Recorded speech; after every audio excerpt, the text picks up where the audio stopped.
Bismillahirrahmanirrahim. Assalamualaikum warahmatullahi wabarakatuh. Saya atas nama Saiful Anwar. Di sini saya akan membacakan nadom tajwid. Bismillahirrahmanirrahim.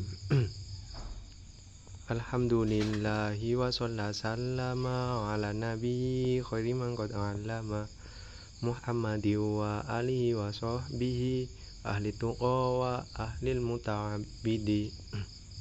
Bismillah, kita muji kepada Allah, sholli wa sallim kepada Rasulullah. Beliaulah Nabi Sayyidil Ummah, Ali wa ashabi serta para ummah. Kitab ini dinamakan Syiir Tajwid supaya kita belajar tidak sulit. Definisinya, ilmu tajwid adalah untuk mengetahui dua masalah. Masalah pertama makhorijul huruf, yang kedua masalah sifatil huruf. Hukumnya wajib mempelajari tajwid dasar jelas dalam Al-Qur'anul Majid. Firman warattilil Qur'ani tartila, fi'il amar berarti wajib hukumnya. Guna ilmu tajwid untuk pembacaan kalimat-kalimat di dalam Al-Quran. Tujuannya belajar tajwid yaitu supaya menjadi pembaca yang jitu. Artinya terjaga dari kesalahan dalam membacanya kalimat Al-Quran. Buahnya dari belajar ilmu tajwid akan dirasakan pada murid-murid, yaitu mendapat kebahagiaan berupa ridho Allah yang diharapkan. Definisi mat, memanjangkan suara dari salah satu huruf. Wa ayah nuhiha adalah termasuk contohnya. Semoga bisa dimengerti maksudnya. Pembagiannya mat menjadi 9, 1 mat tobi'i, keduanya mat lain, ketiga mat badal, keempat mat iwat. Kalimat sila jangan sampai lewat. Bagian ke-6 mat wajib muttasil, bagian ke-7 mat jaiz munfasil. Mat lazim bagian nomor ke-8, mat arid disukun nomor ke-9. Mat tobi'i mempunyai definisi. Menurut ahli tajwid, mat yang masih asli mat tobi'i contohnya lafaz nuhiha karena wawu jatuh setelah dhammahnya, huruf ya-nya jatuh setelahnya kasroh, huruf alif jatuh setelahnya fathah. Mat tobi'i panjangnya 2 harokat atau 1 alif itu harus tepat. Pengertian bacaan mat lain ialah wawu atau ya mati setelah fathah dan bertemu huruf mati karena wakof. Contohnya lafaz khofun membacanya khof. Panjangnya mat lain itu 3 macamnya. Yang pertama 3 alif paling lama, keduanya panjangnya mat lain 2 alif, ketiga panjang cuma 1 alif. Bacaan mat badal takrifnya adalah jika huruf mat jatuh sesudah hamzah. Contohnya a'manu menjadi amanu jika lafaz utu menjadi utu.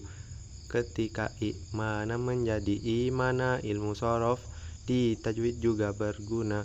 Panjangnya mat badal cuma 1 alif, panjangnya mat iwad juga 1 alif.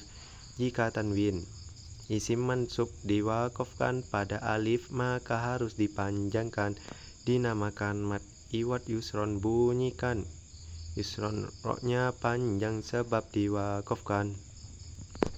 Panjangnya mat iwad telah disebutkan dalam bab mat badal terletak akhiran. Pengertiannya mat sila dengan singkat ketika hak dhamir diapit harokat. Mat sila itu adalah kalanya sugro, juga ada kalanya mat sila kubro. Mat sila qasiro sama dengan sugro, mat sila tawila sama dengan kubro. Apabila dhamir hak berjumpa hamzah maka dinamakan mat sila tawila. Innahu huwa contoh mat sila sugro, malahu akhla ada contohnya yang kubro. Mat sila sugro panjangnya 1 alif, kubro setengah ditambah 2 alif. Apabila huruf mat bertemu hamzah wajib mutasil jika satu kalimat asa a si a itu contoh mat wajib ditambah su a itu jadi komplit. Panjang bacaannya mat wajib mutasil itu sama dengan mat jaiz munfasil. Mat jaiz munfasil hamzahnya terpisah panjangnya 2 alif ditambah setengah. Contohnya seperti lafaz wala ila ini uridu wa ida du'u ila. Jika huruf mat bertemu huruf mati maka takrifnya mat lazim itu pasti. Mat lazim itu ada kalanya kilmi, ada pula kalanya mat lazim harfi, ada juga mat lazim kilmi muttasol mutsakol, ada pula mat lazim harfi mutsakol, ada lagi mat lazim kilmi mukhaffaf. Yang keempat mat lazim harfi mukhaffaf kilmi mutsakol. Contohnya at-dhammah karena ada huruf mat bertemu saddah harfi mutsakol menurut ahli tajwid. Apabila huruf mat bertemu tasdid alif lam mim ditulis memakai kolam dengan jelas maksudnya supaya paham. Jika huruf mat bertemu dengan sukun sudah jelas mukhaffaf gak perlu melamun, entah kilmi atau harfi sama saja. Kilmi mukhaffaf contohnya al-ana saja, harfi mukhaffaf contohnya lafaz yasin. Tempatnya pembahasannya pada huruf sin baca 3 alif panjangnya mat lazim. Kalau belum ngerti tanya orang alim. Apabila huruf mat di awal surat lagi pula panjangnya 2 harokat maka matobi itulah namanya. Lafaz toha itu ya yang jadi contohnya jika sesudah mat dibaca sukun karena waqaf namanya arid sukun. Contohnya yang lamuna jadi yang lamun, dan contoh kafiruna jadi kafirun. Mat arid panjangnya ada 3 alif, boleh 2 alif atau 1 alif. Hukumnya nun yang mati dan tanwin itu ada 4 yang masyhur juga berlaku. 4 itu idhar, idgham, iqlab, ifa. Huruf halqi hamzah ha kha ain wain ha. Nun mati dan tanwin jika bertemuan huruf 6 mahrajnya di tenggorokan maka itu bacaan idhar. Namanya huruf jelas untuk cara membacanya. Contoh yan auna wajurufin harin. Tolong silakan cari contohnya yang lain. Idgham itu memasukkan huruf mati pada huruf kedua yang tidak mati hingga huruf jadi satu yang bertasdid. Baca Quran lebih afdal yang di masjid. Idgham itu ada kalanya biguna juga ada kalanya yang bila guna.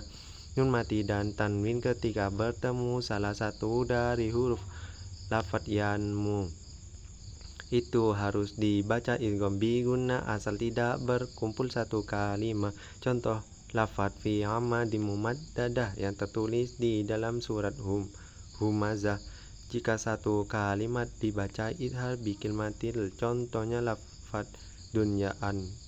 Jika jumpa huruf lar wajib idgham bila guna jangan sampai tidak faham. Contoh lafaz min ladunhu min rabbihim wa dzalikum khairul lakum barur rahim. Iqlab itu baca tanwin dan nun mati bisa jadi seperti bunyi mim mati. Nun mati dan tanwin bila bertemu ba baca iqlab bertemu huruf cuma 1 ba. Contohnya lafaz amburika qaumam bima kalalayumba dana surat Hutama. Nun mati dan tanwin jika berhadapan huruf 15 selain di depan maka baca saja ifa dengan samar sebab ada di antara idgham idhar. Contohnya ma inda fikin wa min somat latan firu fil arikul hiya asyad, dan lafaz min solsolin kal fajar kal fakhor. Untuk contoh yang lain cari sendiri. Takrif guna adalah suara dengung yang dikeluarkan dari dalam hidung. Huruf nun mim yang ditasdid wajib kamu baca guna. Contohnya summa jahannamu. Hukumnya mim mati itu ada 3. Ifa idgham idhar sudah cukup 3. Jika mim mati bertemu dengan ba, maka itu namanya bacaan ifa. Bangsa bibir itulah arti syafawi, jika gabung namanya ifa syafawi. Contoh lafaz rabbihkum bil haqqi wa ma lakum bima dan lafaz hum bisukaro.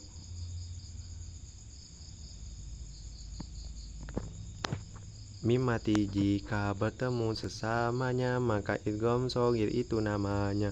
Contoh lafaz utitum binal ilmi, shogir itu sama dengan idgham mimi. Jika jumpa selainnya ba mim maka baca idhar syafawi. Hum ulaika yamsuna dan am indahum aw wa idahum yang kusuna amhum wa hakadha. Hukumnya al itu dua hitungannya. Idhar idgham harus tahulah bedanya. Al-Thorif berjumpa dengan salah satu huruf 14 yang menjadi satu. Awi hajjaka wa hof aqimah. Lazimnya dibaca idgham qomariyah. Contoh lafaz al-ana wal bi'il gharari wa kal hariri wal jamili wal karori wal wuddi wal khasyati wal fujjari wal abdi wal qimati wal yasiri wal mu'minil hadi. Jumlah 14 dengan contohnya tertib kelihatan jelas. Jika jumpa huruf selain qomariyah maka wajib dibaca idgham syamsiyah. Contohnya lafaz wanu mani wasakom, huruf syamsiyah berkumpul dalam nadom. Tib summa swil rahmatan tafus difdaniam dan su'adoni zul syarifal lil karom. Mutamasilain untuk dibuat nama huruf dua sifat dan makhraj sama seperti ibyaso kal hajaro ayat 60 surah Al-Baqarah. Jika ada dua huruf yang berbeda sama makhrajnya tapi beda sifatnya, idgham mutajanisan itu hukumnya. Jika kurang paham silakan bertanya. Tok mati jumpa tok atau sebaliknya. Contohnya qolat ta'ifatun basata, tak mati jumpa dal ajibat da'watun dal mati jumta. Contohnya wajad tum masih ada. Contohnya yang selain itu yalhaz dzalika idzalamu. Irkab mana juga jadi contohnya. Hafalkanlah agar kamu tidak lupa. Tetapi jika makhrajnya berdekatan mutaqaribain itu jadi sebutan seperti qurrabida alam nahlukum berona, semoga dimengerti. Qalqalah adalah suara huruf mati salah satu dari huruf qutbul jadid. Aqdamana adalah contoh pertama, atrofa adalah contoh yang kedua, absorihim adalah contoh ketiga, yajma'u dan qad aflaha 45. Ro itu hukumnya tafhim tarkik Jawa, semua diingat jangan sampai lepas. Ro dibaca tebal dinamakan tafhim karuhi warrohim.